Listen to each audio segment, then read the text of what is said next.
Friday, May 27th, the Friday before Memorial Day weekend. The world is moving on us.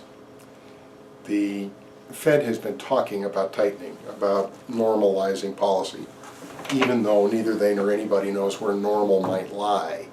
And they've been talking about it for so long that after a while it's the little boy crying wolf. But the wolf's coming someday. And the data pattern, the Fed says it's data dependent. The data pattern has changed. It has changed in some important ways. Oil is now 50 bucks. And it bottomed at 33. There were all kinds of guesses it was going into the 20s. And it came up to about 40. And that was a kind of a normal rebound. But then this march from 40 to 50, every day there's somebody in the oil business saying, oh, the glut's coming back and we're going to go right back down. We haven't. Now the oil is the big enemy. If you want inflation, just take oil prices up and you'll have inflation. So that's new. The second thing that's new is that the national housing data in April all of a sudden seemed to have shifted phase. It's taken years for builders to get back in business, partly materials, partly labor, but mostly to get land in the development pipeline. It takes time to get land rezoned and ready to go. That's a significant change.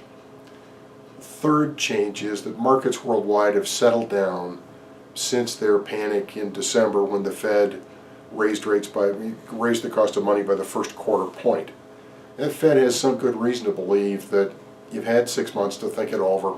Here comes another quarter. All of those things, I think, conspire to make even the Fed's June meeting a fair chance, but more important than that is it's changed the future slope of Fed tightening.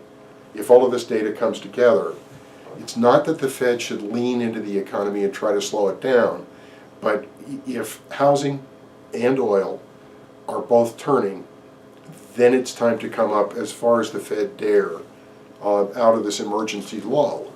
Now, the limit on how far they'll go and how fast they'll go are overseas markets when they start to go. And that confuses everybody. Most public information about the dollar and its impact on markets is hooey. But, of course, what I write is not hooey. And every Friday I'll have an explanation of why overseas markets and the dollar matter. So I'm not here to advertise a sharp rise in mortgage rates, but I think it's coming. Next week we get the first week of every new month data, and it's all pushed into the second half of a week after the Memorial Day holiday. Market pricing is not remotely prepared for the Fed to pick up speed, but we're going to get data on the 1st of June, and then we get the great big thing, which is the jobs data, the following Friday. And ARG, consider yourselves warned. Have a nice Memorial Day.